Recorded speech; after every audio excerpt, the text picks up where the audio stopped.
Ayan, magandang araw mga Q. Welcome po dito sa aking YouTube channel, Super Q TV. Ayan, kamusta po kayong lahat po? Ito guys, sa mga buzzers po ni Ma'am Beverly dyan, ano po yung masasabi nyo dito? Ayan, ito yung nag-viral ngayon sa Facebook mga Q kung saan may tinulungan po si Ma'am Beverly. Ayan, screenshot po niya mga Q at pinost po niya sa Facebook at nag-viral po yan mga Q. Umani po yan ng iba't ibang klaseng reaction mula sa mga netizen mga Q. So ito mga Q, tingnan nyo ha. Ayan, naka-screenshot po yan mga Q, 10,000 po yan. Nag-send po si Ma'am Beverly sa kanya ng 10,000. Isipin nyo guys ha, hindi 1,000. Yan hindi 2,000, 10,000 pesos po. Ayan oh. Yan na pang bili daw ng ulam at saka pang kape. Mga Q, para hindi na daw uulam ng asin itong kanyang pinadalhan guys. Siguro naawa si Ma'am Beverly, hindi ko alam yung kwento mga Q. Basta na-screenshot lang yan mga Q, yung pagtulong na yan ni Ma'am Beverly. O ayan sa mga bashers diyan na panay sabi, hindi daw tumutulong, hindi daw nagsi-share ng blessing kahit maraming pera. O ito guys oh, yan ito merong nag-viral ngayon na post ng isang netizen na isa sana tulungan ni Ma'am Beverly. Yan, hindi kasi sa lahat ng oras mo Akio ay pino-post nila yung mga tinutulungan nila guys. Yan, katulad ni Elias TV mga Akio, hindi po siya mahilig mag-video na tumutulong po siya guys. So wala tayong makikitang video niya sa kanyang official account na tumutulong po siya. Yan, maliban na lang mga Q, kung merong mag-video, yan, merong lumabas na mga video nila na tumutulong sila, doon nalalaman natin. Katulad nito kay Ma'am Beverly. Yan, kung hindi ito na-screenshot ng pinadalhan niya guys, hindi ito magba-viral, hindi natin malalaman na nagbibigay talaga si Ma'am Beverly. Yan, at take note guys ha, hindi lang po 1,000, hindi lang 2,000 o 5,000 mga Q. 10,000 po yung kanyang binibigay guys. O just imagine mga Q. O ito na, anong masasabi nyo dito sa mga buzzers dyan ni Ma'am Beverly? Kasi grabe kayo guys, makapag-host ka kay Ma'am Beverly.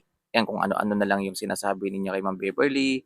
Yan, kung minsan nga inaano niyo pa kay Elias JTV, nililink niyo pa kay Elias JTV na which is maling-mali po talaga, guys. Kasi siya po yung nagma-manage kay Elias JTV, siya po yung manager. Yan, kung nakikita man natin sila na magkasama minsan, natural lang po yan, guys. Kasi siya po ay manager, siya po yung nagma-manage ng banda ni Elias JTV, guys. Dapat nga matuwa tayo. Dahil simula nung siya yung humawak kay Elias JTV, sobrang dami na pong opportunity yung dumarating kay Elias JTV Macchio, nagkakaroon na po siya ng mga award, hindi lang hindi lang basta-bastang mga award mga Q. Yan, simula nung hinawakan ni Ma'am Beverly sila si Steven, nagkaroon na po siya ng Maharlikang Pilipino Award. At ngayon po tatanggap din po siya ng America's Prestige Award mga Q. O isipin nyo yan. At kaliwat kanan mga gig mga Q. Yan, mga socialized na kaliwat kanan din yung pinupuntahan nila. O, di ba? So ito guys, basahin natin yung ibang post ng mga netizen about dito sa pagtulong ni Ma'am Beverly. Ayan, so ito guys, basahin natin. Ito guys, yung sinabi ng isang netizen, wow, sana all may mabuting puso. God bless sa'yo, Ma'am Idol. O ayan guys, pinupuri po nila si Ma'am Beverly kasi nga may mabuting puso guys. Sipin nyo ha, nagbigay po siya ng 10,000. Ito pa yung isa guys, basahin natin. At ito pa mga Kiyo, yung sinabi ni Mama Resel Tagra, mga Kiyo, ang bait mo, Ma'am Beverly, pumikpik, labad-labad. God bless po sa kanunay. O di ba guys? Ayan, ano masasabi nyo dito sa mga bashers dyan na puro na lang bash kay Ma'am Beverly? Ito naman yung sabi ni Ma'am Ami Sugan, wow, salamat sa grasya Ma'am Beverly, pumikpik, labad-labad, more tabang sa mga gakinahanglan. God bless you more. O di ba guys? Ayan, umani po ng iba't ibang reaction yung post na yan. Hindi po si Ma'am Beverly yung nag-post niyan guys ha. Yan, pinost po yan ng kanyang tinulungan. Siguro pasasalamat na rin at ngayon nalaman natin. So ano yung masasabi ng mga bashers ngayon ni Ma'am Beverly? Ayan no, yan no, kitang-kita natin guys. 10,000 po yung kanyang binigay.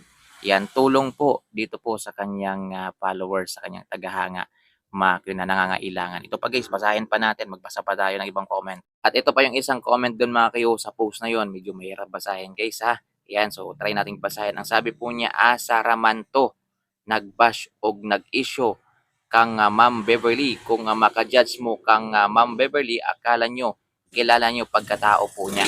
Ayan, so ibig nga sabihin guys, nasaan na daw yung mga nagbabash kay Ma'am Beverly, nagja-judge kay Ma'am Beverly, na kung makajudge daw, akala daw nila, kilala daw nila yung pagkatao ni Ma'am Beverly.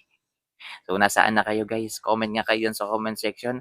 Ano yung masasabi nyo dito? Ayan, nag-viral po itong pagtulong ni Ma'am Beverly. Grabe no, napakagalanti po niya guys. Yan, hindi lang po siya nagbigay ng 1K, 2K, kundi 10K po yung kanyang binigay sa kanyang tagahanga, sa kanyang followers na nangangailangan mga Q.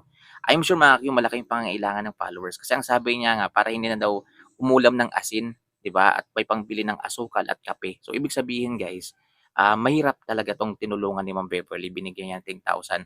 So deserve naman siguro niya yung 10,000 pesos. So yun lang guys, maraming maraming salamat. Pinapaalam ko lang 'to sa inyo guys kasi sa sobrang dami ngayon ng babash kay Ma'am Beverly, kay Elias TV guys. So tayo to nagpo-protect tayo sa kanila guys para malaman din ninyo yung mga bagay na hindi nyo alam. Yan kasi sana bago kayo mang-bash, alamin nyo muna. Alamin nyo muna yung totoo. Kilalanin nyo muna yung mga tao. Kasi mahirap naman talaga mga Q, mang-judge tayo ng tao na hindi naman natin talaga sila lubusang kilala mga Q. Kasi tayo po, sa social media lang natin sila nakikilala mga Q. Hindi naman natin sila nakakasama sa personal kung gaano po sila kabait na tao mga Q o kasama mga Q. So sana po bago po tayo mang-judge, bago po tayo humusga sa isang tao ay kilalanin muna natin kasi mahirap yan mga Q na makapagbitaw kayo ng hindi maganda sa isang tao, mahirap na po yung bawiin guys. So katulad niyan, judge kayo ng judge kay Ma'am Beverly na hindi po siya tumutulong, hindi po siya nag-share, yan, walang kwentang manager, nili si TV. O ito guys, ito po, may kwenta po siya dahil tumutulong po siya sa ibang tao. So ano ngayon, mababawi niyo pa ba yung sinabi ninyo? So yun lang guys, maraming maraming salamat po. Sa susunod po, isipin po nating mabuti kung magsasalita tayo ng hindi maganda sa ibang tao guys. Isipin nating mabuti yan guys bago natin pagsalitaan kasi mahirap po yan bawiin. Mahirap pong bawiin yung mga sinasabi natin na hindi maganda sa kapwa natin. Ingat po kayo mga Q. God bless po sa ating lahat.